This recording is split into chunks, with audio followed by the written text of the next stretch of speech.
So we're going to take a stroll through our fall garden. This lovely creature is stinging nettle. Stinging nettle is not a weed, it's actually a herb, and it is very, very good for you. I would not suggest eating any of it raw, as the prickles will do you harm. But if you cook it, or if you make a tea with it, it is very, very good for you. It's one of those superfoods. We had a lot of it growing over there in our bushes, and I had some growing in one of my potted roses. So we decided that we were going to make a little box for it.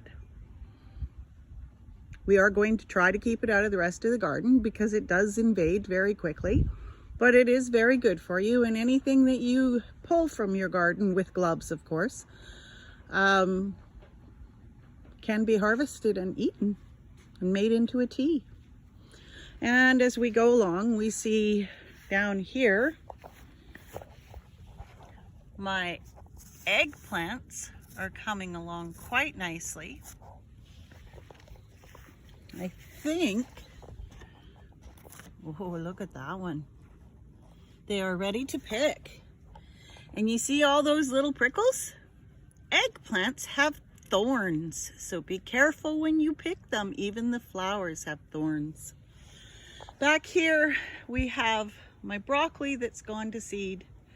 The aphid's got a lot of it, but broccoli is very prolific in that it produces a lot of seed pods. So even though the aphids were here, and they still are at the top, my broccoli still managed to give me a bunch of seed. And there's some cauliflower down there. That's what cauliflower looks like when it starts to go to seed. This is another one right here. All those are little cauliflower flowers starting. That'll give me seed for cauliflower. My cauliflower did not do great this year, but that's okay. I have some tomato plants growing in there. My watermelon patch, I'm still waiting on my watermelon, but man, they're getting big. Look at that. So how do you tell if watermelon are ready? You come in here and you see this little curlicue right here that comes off the stem, comes off the main branch where the watermelon goes in. When that little curlicue right there looks like a pigtail, when that little curlicue goes brown, this giant is ready. And that goes for all the other watermelon as well. And I do have quite a few scattered throughout here. Some of them are smaller. These are yellow fleshed watermelons. I can't wait to try them. And into the garden we go. So this was my broccoli bed, and we took the broccoli out. I had done a few experiments in this bed. I planted a bunch of garlic. My broccoli got way bigger this year than I had anticipated. I think we just had a really good growing year, and our plant juice that we make, actually it's called a plant extract, is a super fertilizer, and it's free. All you do is cut your weeds down and put water on them, let them ferment for 2 weeks, and you've got food for your plants. These are cherry tomatoes, orange cherry tomatoes. They're very, very sweet.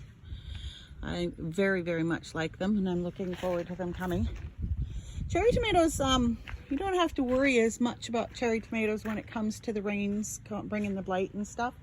I found that the last rain caused a lot of my cherry tomatoes to split, but there's a lot more to come. These are some volunteers. The volunteer potato. They're red potatoes. There's another volunteer potato from previous years. I have another tomato plant growing in the back there.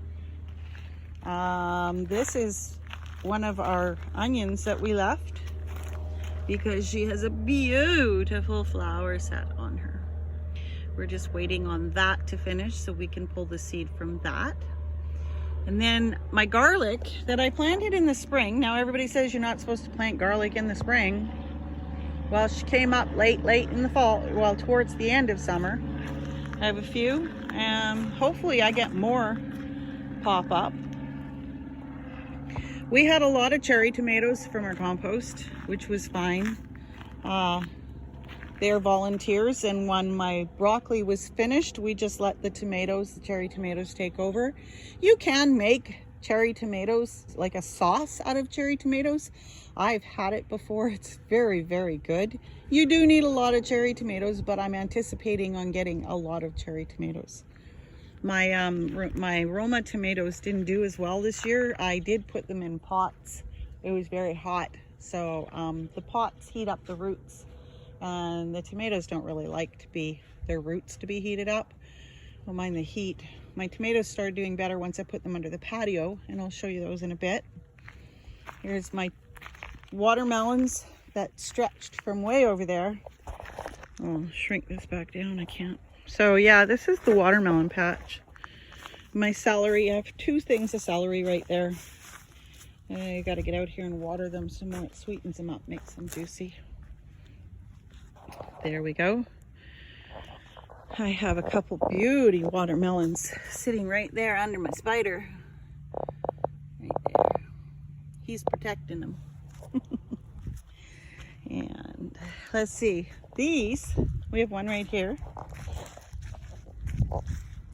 And another one. And then we have one a little further over there. These are blueberry plants that I saved this year. Last year I didn't grow a garden. Had some health issues, and I just didn't put a garden in. And the crabgrass around here grew like crazy around my blueberries.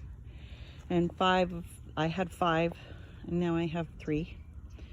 That's okay, they're just for personal use. Because we planted them, saved them this year, we will probably get blueberries next year, but this year we just got them to grow again, and I was very, very happy. I had to bare root them, and I literally had to remove the crabgrass roots that had actually started growing around the roots of the blueberry plant. And they were literally choking the roots of the blueberry plants. So we moved them in here, and they came back. I was so happy, so happy. We have some that started right out of the ground there, and I do believe if we go look at this one, we lost the top because of the heat, but those came from the ground, from the roots. Lovely, hey? Here is my butternut squash patch. I do have some Peter Pan squash, patty pan as other people call it. I think there's a third name that are right here on the corner. Don't worry about patty pan crossing with butternut. That doesn't happen. Different families of squash apparently, so they don't cross. But I have some serious, this guy down here, he split, she split, whatever, it split. I'm being politically correct here. So excuse me for a minute while I climb along the hill to get into these ginormous, let's look at this one. Oh, she split too. But look at the size of that. I can still cut that up though. I can still get seed out of that, and I can still freeze the flesh. But you can see that one way down there. Beautiful, beautiful butternut squash. I'm very, very happy with my butternut squash this year. I did plant buttercup squash as well. It didn't fare so well in the heat. You can see the dead spot in there. That was the buttercup. I do have a few. I tried them, and I'm going to tell you that I still prefer butternut squash. It's just a much nicer squash. Here's some more. These are my butternut that crept into our empty bed, which is fine. That's what I had planned. There's a more normal size one there. Well, I say normal size, but that's kind of size that you would get out of the grocery store. They don't like those giants. I think it's just because nobody can afford it. I actually, last winter was going to buy a butternut squash from our local superstore. I weighed that butternut squash. Actually, no, I took it to the till and I said, how much is that? It was over $10 for one that was smaller than that one. That one right there would cost me probably $15 in the store last year. I was so upset that I did not plant a garden last year. The cost of living right now. Yeah. So we're gonna go a little further over here and we're gonna switch sides. Take a peek down there. My rutabaga is coming along. This is my first plant of rutabaga. I would do it different next time for sure. But I do have some really nice sized rutabaga. And apparently you're supposed to wait for the first frost. I have pulled some already because I planted way too much. And you can see my bull's blood beets down in there. Yeah, I do need to weed that out. I definitely need to weed that out, but I'm not so afraid of the weeds. I don't have as many as I sometimes have. Those bull's blood beet are that small because my rutabaga basically covered them and wouldn't let them grow. And I can see the leaves are already starting to lean over. So I'm gonna have to come in here and cut those leaves off of them again. And then I have different kinds of beets. Excuse me, I didn't mean to cough. All the way down. I have one here. This one. She went to seed. So I will be lucky enough to also have some beet seeds of my own this year. You know the nice thing about taking your own seed from your garden? There we go. That's my beets. And I actually ate some of these beets the other night, and I'm telling you, I haven't had such a sweeter beet in forever. It was like I must have put sugar in the water, and I did not put sugar in the water. It was really, really sweet. It was really, really good. My zucchini still doing well over there. My zucchini spread like wildfire this year too. I know zucchini runs, but I've never had zucchini run quite like this. What's left of my dill over there, which we're taking all the seed from. We have a couple of pictures. Rob's our seed man. He loves to collect seed. It's just what he does. He loves to do this part. We've been harvesting our dill seed, and I bought a package of dill seed from our local Rona, and there was probably less than, actually when I weighed it, I had to get out my tiny scale that weighed small amounts, and it was 0.01 grams. That's how much the seed weighed in the packet that I paid $2.50 for. And when we harvest one of our heads from the dill, it fills a cereal bowl, and it's like over 2 grams. So I'm paying $2 for 0.01 grams when I can have a whole bowl full of my own dill seed that I know likes the ground that I planted it in. Because that's something that you need to know about your plants, is when you grow stuff in your garden like dill and these beets and other kinds, beans, okay, and you take those seeds and you use those seeds, that plant is already used to the soil that you're growing it in, okay? And it actually gives that plant more of a fighting chance of survival to grow again the next year, because the ground here is different than the ground a mile down the road. Now, I'm not saying that my seeds won't grow a mile down the road, but they're going to grow better here where they started out, because they're already used to what's here. Now, these are my yellow pole beans, and right down here beside it I have yellow bush beans.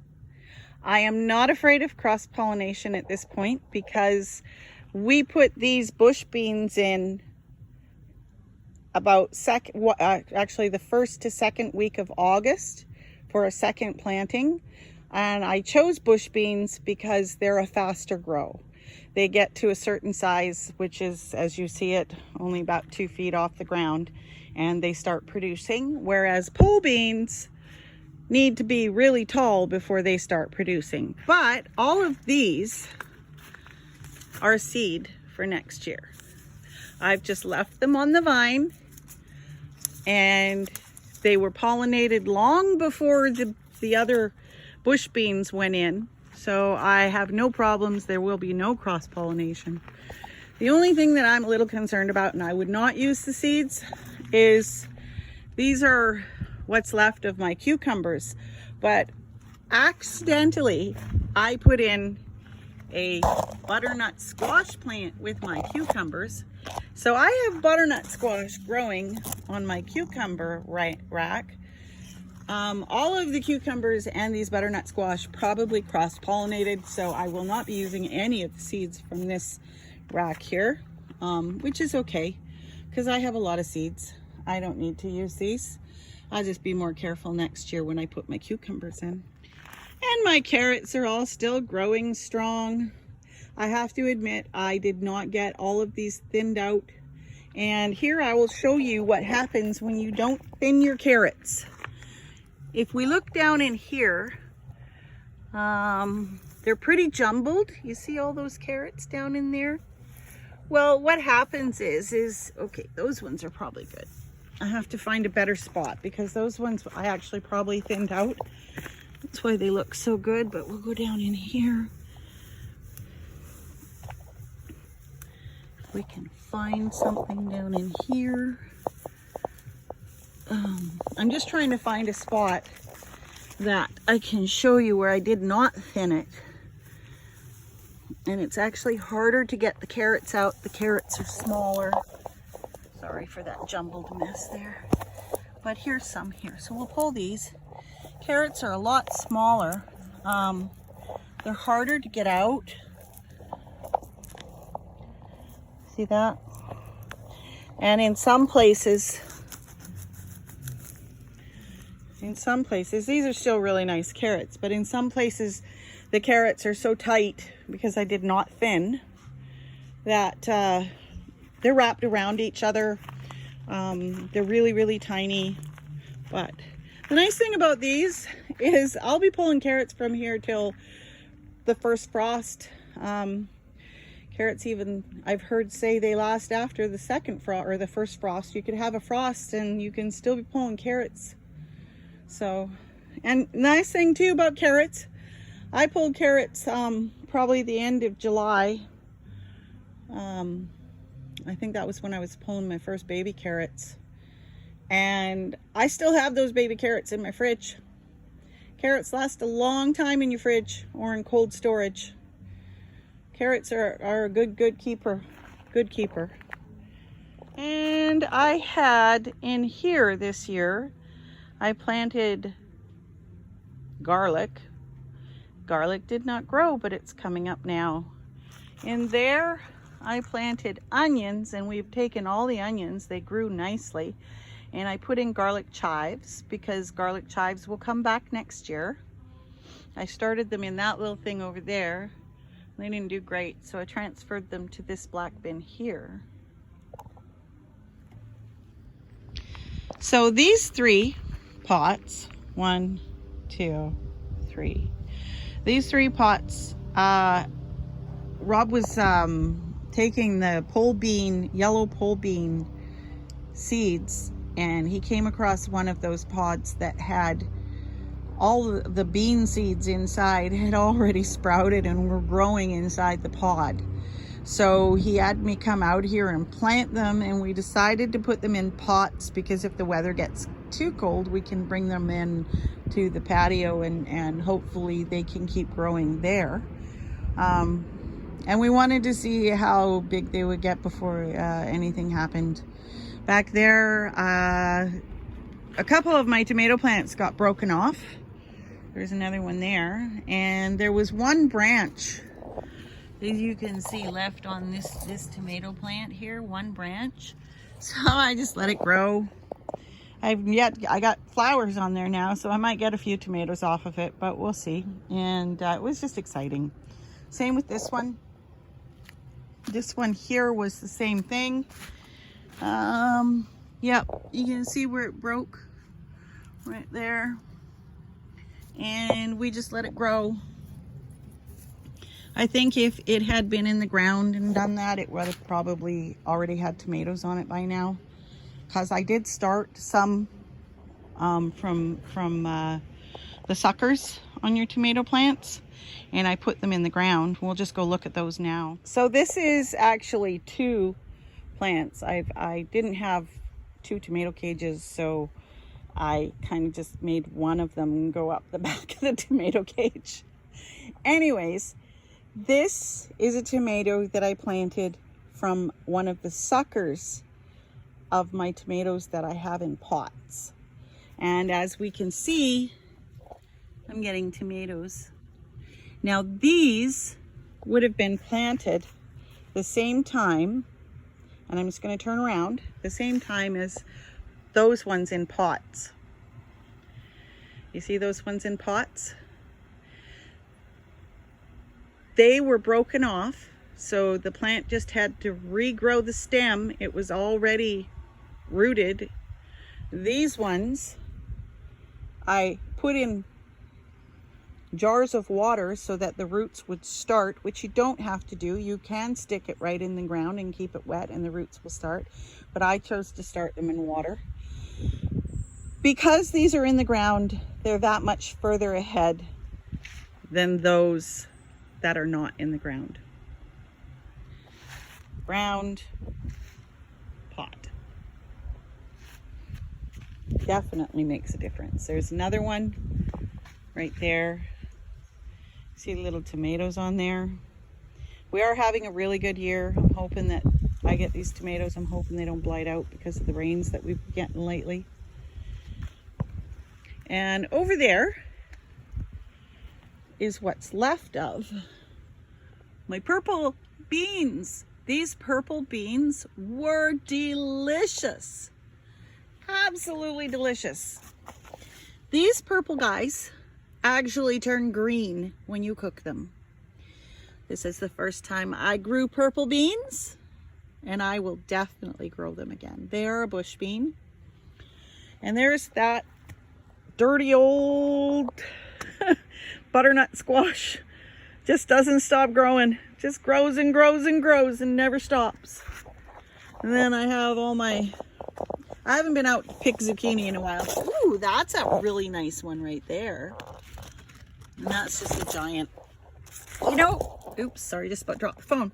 You can cook these giants. You just slice them up. I call them zucchini steaks. You slice them about 1 to 2 inches thick, depending on how you like them. And you season them up. If you're going to put salt, I would do it very, very sparingly, like a pinch, because zucchini takes on all the flavors you put on it, and salt just amplifies on a zucchini. So I would suggest just a light dusting of it, if you even do it. You can put garlic on it, any other kind of seasoning that you like, and you put it in a pan with some olive oil, and you saute it or sizzle. Actually, you sear it so that it's nice and brown on the bottom, and then you will sear it on both sides, and then you can stick the pan in the oven, or you can continue to sear it with the lid on until the zucchini is as soft as you like it. It's really good that way, and it's a good way to use up the big zucchinis. It's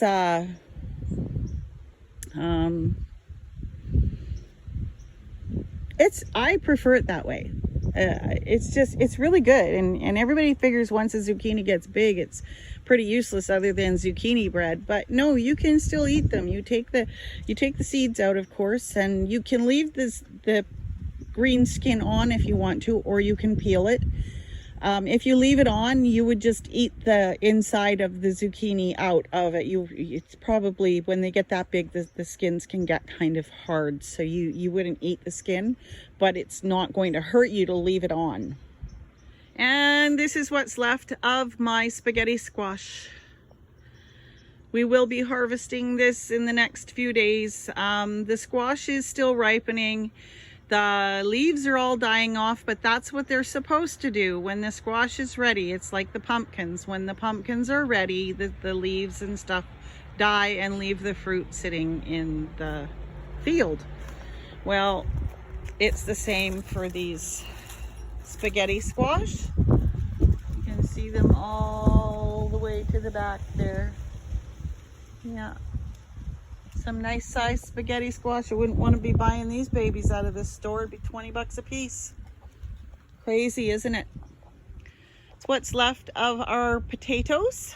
We had potato berries on those two plants. Well, the one plant there had berries. The other few couple plants there we planted later. I had found the potatoes and I just came out and stuck them in the ground. And they'll be ready before fall, I'm sure. That's where we planted them, in the mulch. I will never go back to planting potatoes in dirt, soil, whatever. I will always use a mulch of some sort. It's amazing. And if I don't have this available, I'll go buy straw. The only thing with straw is the straw does grow.